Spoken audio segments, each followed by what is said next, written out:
Ya, sport lovers, senang sekali saya Jabal Rahmat Ashar kembali menjumpai Anda tentunya, dan seperti biasa saya selalu ditemani oleh Bung Fahmi yang akan saya ajak ngobrol begitu terkait dengan hasil-hasil pertandingan, dan yang paling penting di sini kita akan mereview last match beberapa liga-liga yang ada di Eropa. Namun sebelum itu kita sapa dulu Bung Fahmi yang sudah setia bersama saya di sini. Halo Bung Fahmi, gimana kabarnya?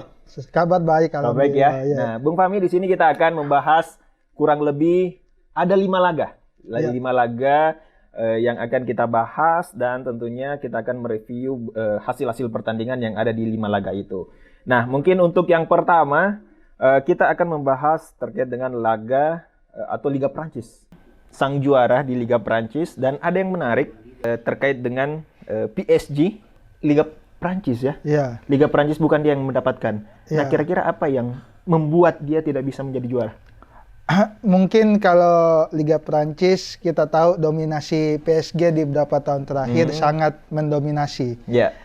Tapi mungkin ada beberapa faktor teknis, mungkin dari cederanya pemain, baru pergantian pelatih di tengah musim, itu adalah faktor kendala sepertinya di beberapa laga yang bisa memutus dominasi PSG menjadi kampion di Ligue 1.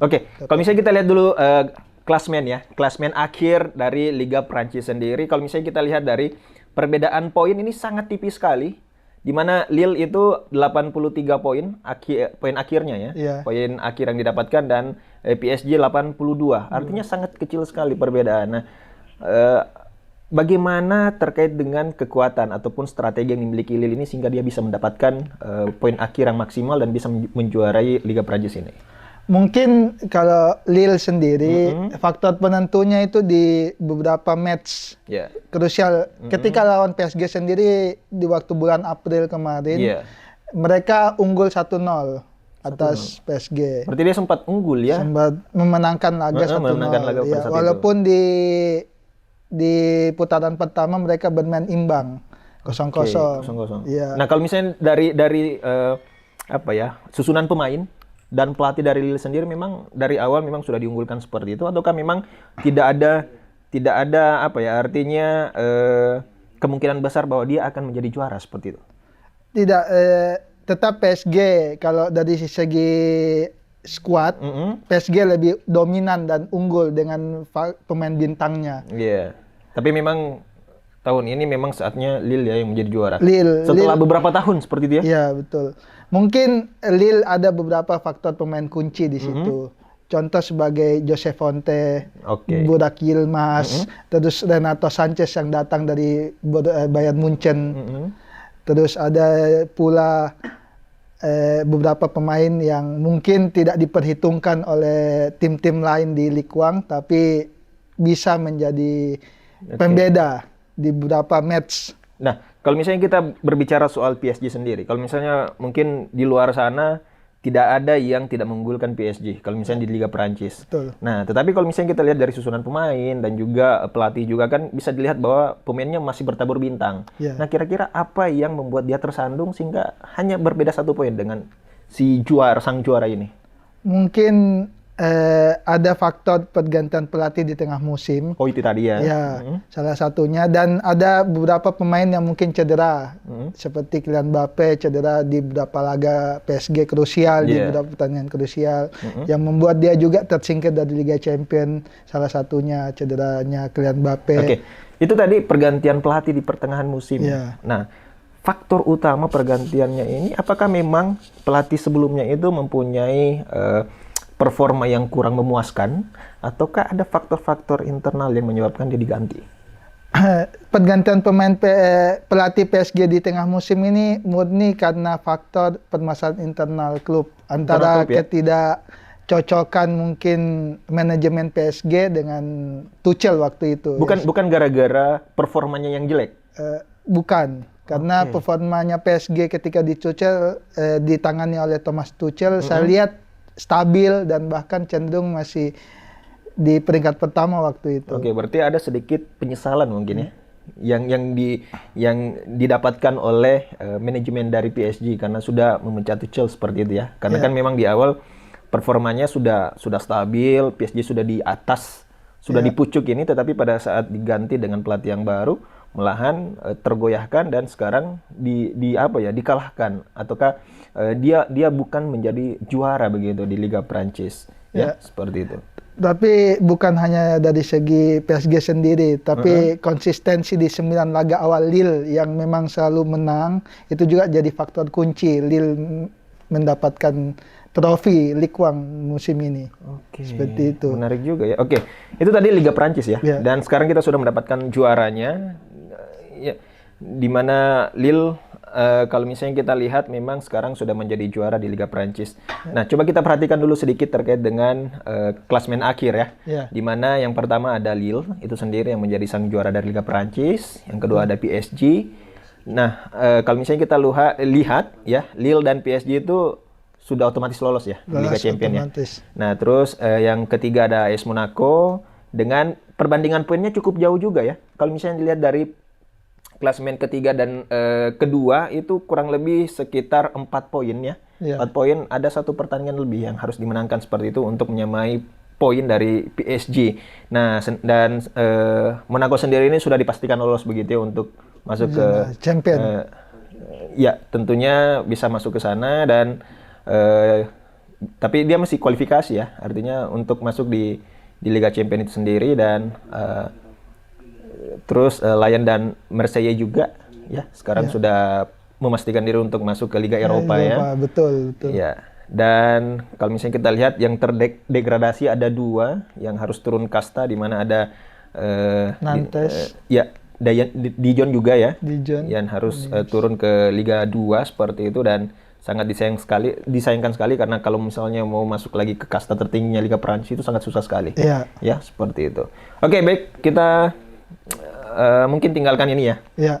Tinggalkan Liga Prancis. Sekarang kita mengarah ke La Liga Spanyol. Nah, ini juga sangat menarik karena di episode sebelumnya kita bahas itu, di mana ada 4 tim yang masih berebut untuk menjadi sang juara, di mana ada Atletico, ada Madrid, ada Sevilla dan Barcelona dan sekarang kita sudah bisa lihat klasemennya di sini, di mana Atletico masih memimpin ya klasemen dengan poin 86 dan Real Madrid di sini mendapatkan poin 4, artinya hanya ada dua perbedaan ya, perbedaan selisih poin seperti itu. Dan kalau misalnya kita lihat Sevilla masih tetap di peringkat keempat dan Barcelona ketiga. Nah, kalau misalnya kita lihat ini merupakan klasemen akhir ya. Klasemen akhir. Oke, kalau misalnya kita lihat Mas Fahmi terkait dengan laga terakhir yang dilakoni dari setiap tim ini, menurut Anda seperti apa strategi yang diterapkan Atletico sehingga dia bisa menjadi sang juara? Seperti yang saya sampaikan terakhir waktu kita bincang, Atletico tetap menjadi dominan, bisa menjuarai La Liga karena dia dari awal bahkan dia memimpin jauh dari Real Madrid, Barcelona dan Sevilla. Dia bisa konsisten ya? Iya, konsisten. Tetapi di menjelang di 10 laga terakhir mungkin Real Madrid, Barcelona dan Sevilla mulai mengejar ketertinggalan mereka dari sekitar selisih 12 poin ketika itu. Tapi yang menarik di sini adalah gimana persaingan antara dua tim hebat besar seperti Barcelona, Real Madrid itu untuk mengkudeta posisi Atletico di puncak klasemen. Itu juga. Nah, ini menarik karena Real Madrid ada di posisi kedua, artinya dia tidak menjadi champion di situ. Dia tidak menjadi juara di situ. Otomatis berarti bisa dikatakan Real Madrid tidak mendapatkan trofi sama sekali di musim ini. Betul. Kira-kira apa yang membuat itu? Apakah memang strategi yang diterapkan sang pelatih, ataukah memang komposisi pemain yang digunakan oleh Madrid sendiri itu tidak terlalu maksimal? Yang dari kedalaman skuad sepertinya, karena tidak ada opsi yang bisa menjadi pembeda ketika Benzema tidak hadir di lapangan atau buntunya lini depan Real Madrid, sehingga pembeda itu sendiri tidak muncul. Tidak muncul ya. Beda dengan beberapa tahun sebelumnya di mana kita tahu Real Madrid biasa di menit-menit 10, 20, 30 menit itu sudah mencetak gol. Tetapi di musim ini sampai menit 70 bahkan sampai menit akhir baru biasanya gol itu baru tercipta. Mungkin tidak ada faktor, tidak ada gebrakan juga dilakukan ya, oleh sang pelatih ya untuk membuat susunan pemain ini bisa memberikan penampilan yang lebih gemilang seperti itu ya. Artinya sama saja dengan komposisi pemain sebelum-sebelumnya. Oke. Nah, terkait dengan Barcelona sendiri. Nah, ini ada hal yang menarik di Barcelona karena dia membuang pemainnya ke Atletico dan justru pemainnya ini menjadi pemain bintang di sana. Nah, apakah itu ada penyesalan? Kalau misalnya menurut pengamatan Bung Fahmi ini, apakah memang Barcelona menyesal membuang pemain itu? Karena justru pemain yang dibuang ini ada di Atletico dan itu yang bisa membuat Atletico ini bisa menjadi sang juara. Penyesalan pasti ada, karena di awal musim ketika itu Suarez pindah ke Atletico, Messi sebenarnya tandem apiknya di Barcelona dengan Suarez. Dulu dengan Neymar, MSN, Messi, Neymar, dan Suarez. Tetapi sering berjalannya waktu karena mungkin pelatih tidak, ya memang sudah diungkapkan oleh Koeman sendiri menyatakan bahwasanya dia tidak akan memakai jasa Suarez di Barcelona. Apakah memang Suarez performanya di Barcelona itu tidak terlalu bagus sehingga dia harus dilepas seperti itu? Kemungkinan besar sih ada kendala finansial atau mungkin tidak cocoknya dengan strateginya Koeman sendiri. Tapi ternyata itu salah besar ya. Salah besar dan membuat sekarang Barcelona berada di posisi ketiga ya, klasemen akhir. Nah, kalau Sevilla mungkin kita tidak usah terlalu membahas ya karena mungkin dia tidak berubah posisinya seperti itu ya, tetap di klasemen keempat dan tentunya untuk La Liga kita sudah mendapatkan pemenangnya ya, di mana memang Atletico menjadi pemenang champion begitu di La Liga dan tentunya juga merupakan hal yang cukup disayangkan sekali. Barcelona dan Madrid itu yang biasanya mendominasi. Nah, sekarang dia harus kembali terdepak begitu ya, bukan menjadi champion di La Liga. Dan uniknya Real Madrid di sini tidak membeli pembelian pemain di awal musim kemarin. Oh gitu? Iya, tidak ada pembelian pemain sama sekali. Nah, ini apakah ada faktor internal terkait dengan mungkin tidak adanya dana begitu? Ataukah memang sang pelatih merasa bahwa skuad saya cukuplah dengan seperti ini? Zidane sudah menyatakan bahwasanya dia merasa yakin dengan skuadnya waktu awal musim dan mungkin faktor pandemi juga keuangan Real Madrid yang ingin membeli pemain bintang seperti Erling Haaland. Cuman karena tidak ada cuannya ya. Itu juga termasuk.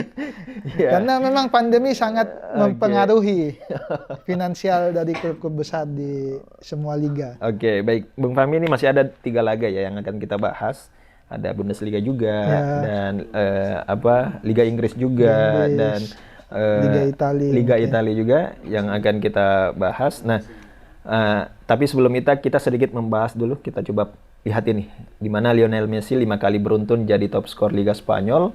Nah, sekarang Luis Suarez merasa tak dihargai Barcelona. Nah, mungkin ini menarik juga ya. Menarik juga kenapa? Karena mungkin Suarez merasa tidak dihargai jadi dia hengkang. Dan sekarang ternyata dia menjadi sang bintang di Atletico. Nah, ini juga menarik untuk dibahas. Kalau misalnya menurut Bang Fahmi sendiri, apakah memang tipikal Messi itu masih sama dengan tahun-tahun sebelumnya? Apakah masih dianggap bahwa Lionel Messi ini merupakan seorang penyerang yang ditakuti begitu? Ataukah memang Lionel Messi sudah hilang begitu tahtanya ya, untuk dicap sebagai seorang penyerang hebat seperti tadi? Messi masih tetap penyerang hebat. Dengan terbukti dengan dia memimpin top skor 5 kali beruntun di La Liga itu bukan sembarang pemain yang bisa mencapai posisi itu. Tetapi di sini tidak bisa kita pungkiri juga bahwasanya umur Lionel Messi itu sudah 30 lebih. Itu juga sudah ini ya. Sudah masa seperti Ronaldo, Messi itu sudah di akhir penghujung karirnya. Jadi tidak bisa dipungkiri juga. Berarti ada faktor umur juga di situ ya. Dan ini juga bisa menjadi pertimbangan gitu, apakah Barcelona akan tetap mempertahankan ataukah seperti apa. Nah, baik, terkait dengan hasil yang didapatkan di La Liga ini untuk musim 2020-2021.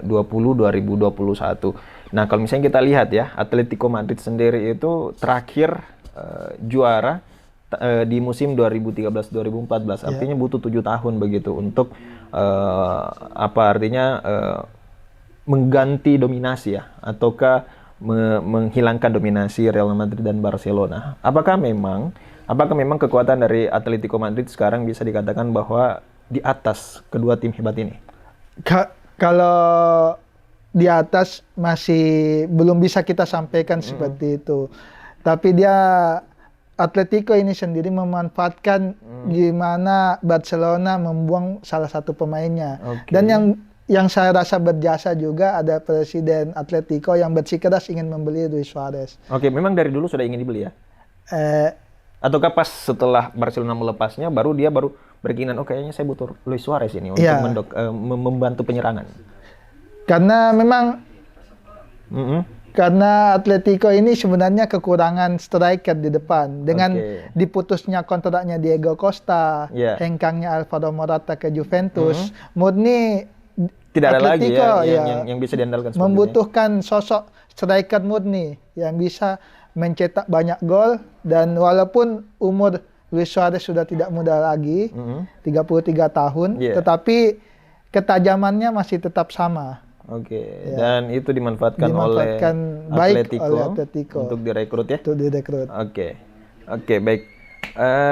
Sebentar di segmen kedua, kita akan sedikit membahas terkait dengan hasil liga juga. Kita akan mereview, masih ada tiga liga Eropa yang akan kita review di last match-nya, kira-kira siapa yang akan kita review. Sebenarnya kita sudah sedikit tampilkan tadi, beritahu tadi, tapi untuk lebih lengkapnya nanti kita akan bahas di segmen kedua. Baik.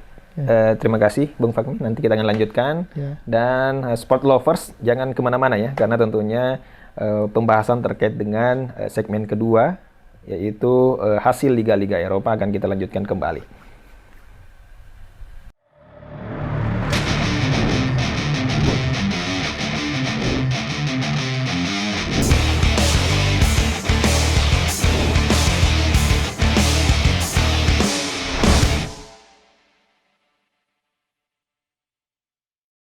Ya, sport lovers, terima kasih karena masih bersama kita di sini, dan tentunya saya masih bersama juga dengan Bung Fahmi yang akan sedikit mereview ya terkait dengan hasil liga-liga Eropa, last match dari setiap liga-liga yang sudah berlangsung.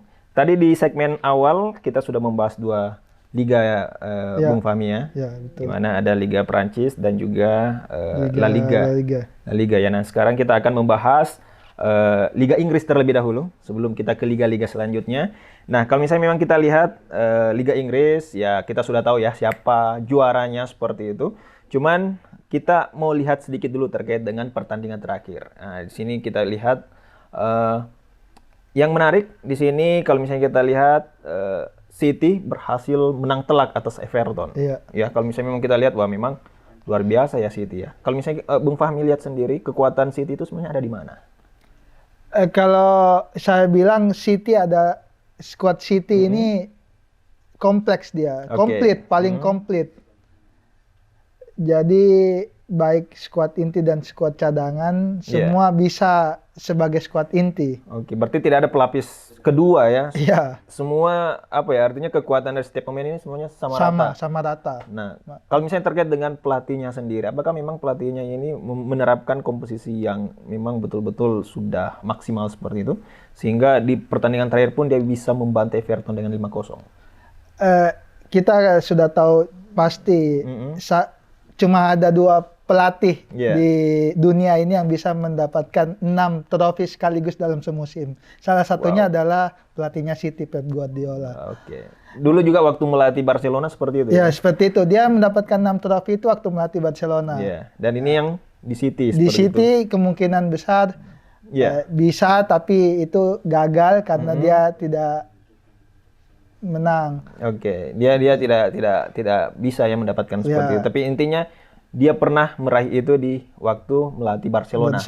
Oke. Nah, kalau misalnya kita lihat di sini juga ya, di klasemen akhir kita lihat MU ya. Kalau misalnya kita lihat juga berhasil memenangkan pertandingan meskipun dengan skor yang sangat tipis. Tapi tentunya itu bisa membuat dia berada di posisi yang kedua ya, dan itu sudah mengamankan diri begitu untuk masuk ke Liga Champions. Nah, sekarang kita coba lihat klasmennya. Nah, terkait dengan klasmen sendiri, ini kalau misalnya kita lihat ya, coba kita tampilkan dulu klasmennya terkait dengan klasmen yang ada di Liga Inggris ini. Nah, di situ ada City, MU, Liverpool, dan Chelsea yang sudah memantapkan diri untuk masuk ke Liga Champions. Nah, kalau misalnya Bung Fahmi lihat dari 4 klub ini, apakah memang 4 klub ini sudah menjadi langganan seperti itu? Langganan, jelas langganan. Karena sudah kita ketahui bahwasanya kayak Chelsea, Liverpool, United, City memang itu sudah biasa, kental dengan sebutan Big Six. Big Six, ya. Di sini mungkin yang berbeda adalah Leicester City dengan West Ham, yang mana dua tim ini berada di peringkat 5 dan 6. Jarang sekali kita melihat situasi seperti ini. Biasa di situ seperti Arsenal. Nah, itu Arsenal juga kan biasanya kita plotkan dia sebagai tim Big Six. Nah, tapi tiba-tiba langsung berada di peringkat ke-8. Nah, ini juga menarik untuk dibahas. Sebenarnya apa yang membuat tim Arsenal ini terdepak begitu jauh?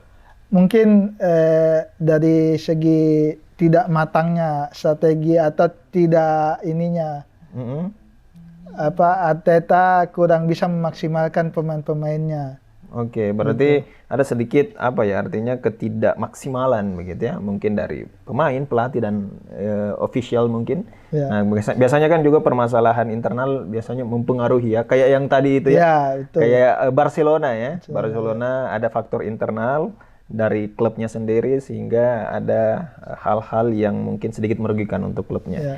Oke, sekarang kita ke peringkat ke-5 dan 6 ya, di mana ini sudah dipastikan akan masuk ke Liga Eropa. Nah, ada 2, ada Leicester dan West Ham ya. Nah, kalau misalnya ini Tottenham ini apakah memang agak terpleset juga sehingga dia berada di peringkat ke-7 atau seperti apa? Karena misalnya kita lihat pemainnya juga kan luar biasa hebat ya, ada Osborn dan lain sebagainya. Tottenham ini memang dihuni oleh beberapa pemain hebat seperti Harry Kane, Son Heung-min, ada Lucas Moura juga di dalam. Bahkan mungkin faktor pelatih juga menentukan. Faktor pelatihnya juga ya salah satunya. Oke, kalau misalnya kita lihat yang terdegradasi di kasta turun ke kasta lebih rendah, ada Fulham juga ya. Dan kalau misalnya kita lihat di sini ada 3, ada West Bromwich Albion dan juga Sheffield United yang tentunya ini sedikit mengkhawatirkan ya dan harus turun kasta. Terkait dengan pertandingan antara Tottenham Hotspur dengan Leicester City ya, di mana mungkin di sini Bung Fahmi bisa sedikit memberikan gambaran terkait dengan artinya comeback-nya begitu seorang Tottenham begitu ya setelah tertinggal 2-0. Leicester dan Tottenham sama-sama punya ambisi khusus untuk memperbaiki posisi di akhir klasemen. Leicester sendiri ingin menempati posisi slot terakhir untuk Liga Champions. Dia bersaing ketat dengan Chelsea dan Liverpool. Dari segi poin, Chelsea dan Liverpool beda satu poin saja ketika itu sebelum pertandingan terakhir dimainkan. Sedangkan Leicester dengan Chelsea poinnya sama, cuma beda Liverpool dengan Leicester poin sama. Yang membedakan adalah secara gol. Liverpool lebih baik dibanding Leicester. Kalau Chelsea tadinya di peringkat 3. Nah, ini kalau misalnya kita lihat juga pertandingan antara Aston Villa dan Chelsea juga ya, di mana Chelsea sebenarnya sudah kalah 2-1 ya, meskipun sangat tipis tapi ini sangat menentukan. Nah, kalau misalnya kita lihat sendiri di poin terakhir ya, di mana Chelsea dan Leicester juga itu mempunyai poin yang sangat tipis, hanya berbeda 1 poin saja. Berarti bisa dikatakan bahwa Chelsea ini sangat diuntungkan dengan kalahnya Leicester meskipun sudah unggul 2-0 di awal pertandingan. Di awal pertandingan. Karena Chelsea ini pula mengejutkan dengan kalah 2-1 atas Aston Villa. Ini memang ada beberapa pemain yang dirotasi. Berarti bisa dikatakan fans dari Chelsea cukup deg-degan juga ya? Deg-degan. Sangat. Kedua pertandingan ini antara Leicester dengan Chelsea sama-sama saling menentukan siapa yang akan bertanding di Liga Champions musim depan. Oke, berarti dan sekarang sudah kelihatan siapa yang mendapatkan rezeki itu untuk bertandang. Walaupun gitu ya. Chelsea sendiri masih ada slot untuk jikalau dia menang di Liga Champions, dia akan tetap berlaga di Liga Champions musim depan. Tetapi itu kan masih 50-50 antara bisa jadi juara atau tidak, karena mengingat lawan juga sesama tim Inggris di final Liga Champions, Manchester City. Berarti Leicester harus puas di posisi kelima dan hanya bisa masuk di Liga Eropa ya. Artinya untuk Liga Champions dia harus hapus dulu begitu. Oke, baik. Sekarang kita ke liga selanjutnya ya. Kita sudah tahu ya, sudah lama cukup tahu siapa yang bakal menjadi sang juara di liga ini, yaitu Inter. Cuman yang menariknya di sini terkait dengan slot Liga Champion dan tentunya untuk Liga Eropa, di mana memang ada beberapa tim yang harus bersaing supaya bisa masuk di Liga Champion dan Eropa. Nah, coba kita perhatikan dulu Bung Fahmi sebelum Bung Fahmi memberikan komentar terkait dengan posisi yang masuk di slot Liga Champion ya. Di mana ada Inter, ada Milan, Atalanta, dan Juventus. Nah, kalau misalnya menurut pandangan Bung Fahmi sendiri terkait dengan 4 tim yang berhasil masuk di Liga Champions ini, apakah memang dari awal sudah kelihatan bahwa keempat tim ini bakal masuk begitu di Liga Champions nanti? Jelas terlihat sebenarnya. Cuma yang sangat mencengangkan di sini adalah di mana tergelincirnya Juventus.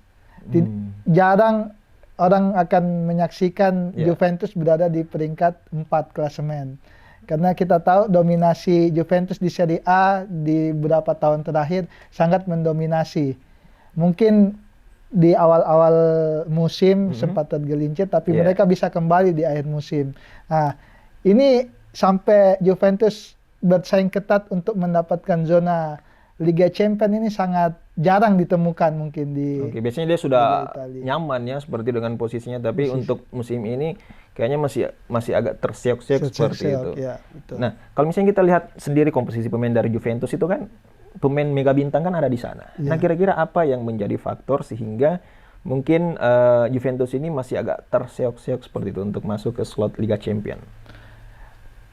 Terseok-seoknya Juventus yang seperti yang saya lihat sendiri pribadi, mungkin faktor terlalu beraninya Juventus mendatangkan pelatih yang mana dalam tanda kutip belum terlalu berpengalaman seperti Andrea Pirlo.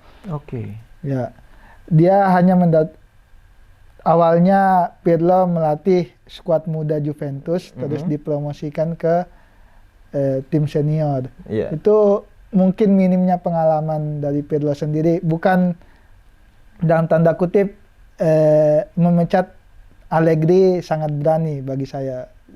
Berarti dia kayak mengambil resiko begitu ya. Nah, pada saat pergantian pelatih sebenarnya apa yang menjadi alasan utama dari official dari Juventus sendiri? Apakah memang performanya agak kurang ataukah memang ada masalah internal yang terjadi?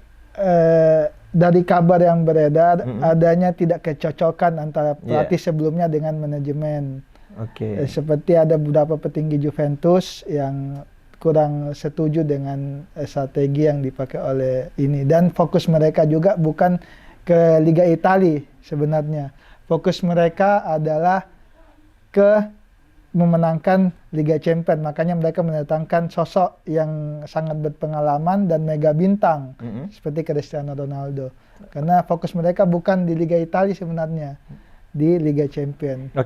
Ini ada beberapa hasil yang sangat menentukan ya terkait dengan slot-slot Liga Champions khususnya untuk di Serie A Liga Italia ini. Nah, di mana ada pertandingan antara Atalanta dan AC Milan ya, seperti itu. Kalau misalnya mungkin kita lihat dari pertandingan ini, AC Milan cukup memberikan atau sangat memberikan hal yang positif ya dengan kemenangan 2-0 atas Atalanta. Apakah memang ini sangat ambisius sekali yang harus dilakukan oleh AC Milan untuk mengamankan satu slot di Liga Champions? Justru yang sangat perlu digarisbawahi tergelincirnya AC Milan ini. Tadinya AC Milan ini berada cukup lama di puncak klasemen Liga Italia. Karena ada beberapa hasil yang kurang maksimal atau tidak konsistennya performa dari AC Milan, tergelincir ke peringkat kedua. Tapi itu untuk amannya tidak terlalu jauh ya? Iya, untungnya tidak terlalu jauh sehingga malah membuat mereka terlempar dari zona Liga Champions. Ya. Nah ini juga menarik ya, terkait dengan Bologna dan Juventus. Ini juga Juventus cukup mengkhawatirkan juga, karena dia sekarang di klasemen akhir itu ada di posisi keempat. Dan kalau misalnya memang dia mungkin tidak menang melawan Bologna ini, ya bisa saja dia terdepak begitu ya, dan tidak mendapatkan satu slot Liga Champions. Apakah menurut Bung Fahmi sendiri terkait dengan hal yang cukup positif ya di laga akhir ini bisa memberikan angin segar begitu untuk para fans dari Juventus sendiri? Kalau hasil ini sangat memuaskan dari pertandingan, tetapi dari keseluruhan musim ini sangat mengecewakan sebenarnya, walaupun mereka menangkan Piala Supercoppa sebelum match ini berlangsung. Tapi di sini yang cukup menariknya, kemenangan Juventus ini tidak terasa sia-sia dengan imbangnya Napoli di akhir pertandingan juga. Itu juga menarik ya, Napoli dan Verona ya. Ya, karena slot Liga Champions Juventus ini sangat berpengaruh dengan hasilnya Napoli. Jikalau Napoli memetik kemenangan atau memetik 3 poin di akhir laga, maka Juventus pasti akan merasakan. Artinya dia akan terdepak dari zona Liga Champions. Berarti bisa dikatakan bahwa dia tertolong juga seperti itu ya. Meskipun dia menang melawan Bologna, tetapi kalau misalnya Napoli ini tidak menang, menang seperti itu, bisa saja dia terdepak dan harus masuk ke slot Liga Eropa. Berarti ada sedikit keuntungan yang didapatkan oleh Juventus. Dan Napoli sendiri memakan korban juga. Dan mereka, Presiden Napoli memecat dengan selesainya pertandingan 1 sama lawan Verona ini, pelatih Gennaro Gattuso langsung dipecat oleh Berarti dia tidak puas dengan... Tidak puas karena seharusnya mereka bisa mengamankan zona Liga Champions, mereka harus terlempar ke zona Liga Eropa dengan hasil imbang ini. Antara Juventus dan Napoli memang saling bersaing juga ya di akhir ini, dan sekarang kita sudah melihat klasemen akhir, dan tentunya ada 4 tim seperti yang tadi saya katakan ya. Bung Fahmi, ada Inter, Milan, Atalanta, dan Juventus yang berhak masuk ke slot Liga Champions. Dan untuk Liga Eropa sendiri ada 2 tim, itu Napoli dan Lazio. Ya, mereka harus puas di situ. Nah, kalau Roma sendiri, seperti yang kita ketahui bersama, Roma adalah salah satu tim besar juga di Liga Italia ya. Nah, kalau misalnya kita lihat, dia tidak sama sekali masuk di Liga Eropa dan Champions. Kira-kira apa yang membuat itu? Mereka barusan melakukan perubahan pergantian pelatih. Faktor itu juga kira-kira ya. Setelah mereka tersingkir dari Liga Eropa waktu melawan United kemarin, mereka tersingkir dan langsung mengganti pelatihnya. Dan sekarang mungkin pelatih yang baru ini belum terlalu maksimal ya. Bisa dikatakan seperti itu? Karena sekarang sudah ditangani oleh Jose Mourinho. Jadi mungkin barulah ya, beradaptasi dan memperbaiki ya. Dan kita ketahui sendiri Jose Mourinho sangat kental dengan strategi bertahannya. Dan diketahui sendiri Liga Italia ini terkenal dengan pertahanan yang sangat kokoh di Eropa. Semua sudah tahu itu. Baik. Itu sedikit terkait dengan ulasan La Liga ya, dan seperti yang kita ketahui tadi, ada Inter yang menjadi sang juara, dan setidaknya persaingan antara Juventus dan Napoli harus berakhir, di mana Juventus berhak mendapatkan satu slot begitu di Liga Champions, dan Napoli harus puas di Liga Eropa ya, seperti itu. Nah, sekarang kita masuk ke Bundesliga. Nah, Bundesliga juga ada yang menarik ini, terkait dengan salah satu langganan champion juga yang secara mengejutkan langsung berada di posisi paling bawah seperti itu. Tapi sebelum itu saya mau Bang Fahmi sedikit mengomentari terkait dengan persiapan ataupun kematangan yang diberikan oleh Bayern Munchen sendiri, sang juara seperti apa. Bayern Munchen sudah tidak bisa tergoyahkan di puncak sampai beberapa tahun terakhir ini di Bundesliga. Sudah sangat sering meraih trofi Bundesliga. Dan yang menarik mungkin dengan keluarnya pelatih Bayern Munchen sekarang Hansi Flick yang akan digantikan oleh pelatih RB Leipzig Julian Nagelsmann di musim depan, ini juga menarik mungkin. Seperti apa untuk musim depannya nanti skuad Bayern akan tetap mendominasi Bundesliga atau tidaknya, itu kita akan menyaksikan sama-sama. Karena ini RB Leipzig berada di posisi kedua ya. Betul. Ini menarik juga. Dan kalau misalnya kita lihat dari selisih poinnya juga cukup jauh. Ya, bisa kayak 7 poin ya seperti itu. Tapi nantilah kita lihat apakah memang pelatih yang baru nanti bisa tetap memberikan trofi untuk Bayern Munchen. Nah, kalau misalnya kita lihat di sini ada 4 tim ya yang berhasil masuk di Liga Champions, ada 2 juga yang masuk di Liga Eropa. Dan yang menariknya tadi yang di awal-awal saya sebutkan itu Schalke ya, dimana kita ketahui bersama bahwa Schalke ini adalah salah satu tim langganan champion. Nah, kira-kira apa yang membuat sehingga Schalke ini langsung terpuruk seperti itu? Kalau misalnya mungkin ada sedikit perubahan yang mungkin berada di klasmen pertengahan klasmen seperti itu, tapi ini langsung di bawah seperti itu dan harus terdegradasi. Nah, kira-kira apa yang menyebabkan? Yang menyebabkan Schalke bisa berada di papan bawah klasemen Bundesliga adalah mungkin faktor finansial yang sangat ini. Itu yang pertama ya. Ya, dengan terbukti dengan beberapa pemain yang akan dimainkan seharusnya bisa mengubah statistik pertandingan, mereka jual. Terbukti seperti penjualan Ozan Kabak ke Liverpool. Mungkin itu untuk mempertahankan finansial keuangan klubnya ya. Klubnya. Jadi mau tidak mau dia harus menjual pemain-pemain bintangnya begitu untuk menutupi kekurangan seperti itu ya. Dan terbukti juga dengan mereka mengganti musim ini sendiri, mereka sudah mengganti 5 pelatih. Wow, 5 pelatih 5 pelatih diganti untuk merombak strategi permainannya dan lain sebagainya. Yang mana itu pun tidak efektif karena yang mereka rekrut pelatih yang tidak bisa melakukan perubahan signifikan. Ini sama saja Sama saja ya. Meskipun sudah 5 kali ganti pelatih dalam satu musim, tetapi dia tetap tidak bisa memperbaiki posisi dari Schalke itu sendiri. Dan kalau misalnya sudah terdegradasi di kasta kedua, itu kadang agak susah ya untuk naik lagi ya. Agak sulit. Tidak mudah memang untuk naik lagi, promosi ke kasta tertinggi liga itu tidak semudah membalikkan telapak tangan. Oke, baik.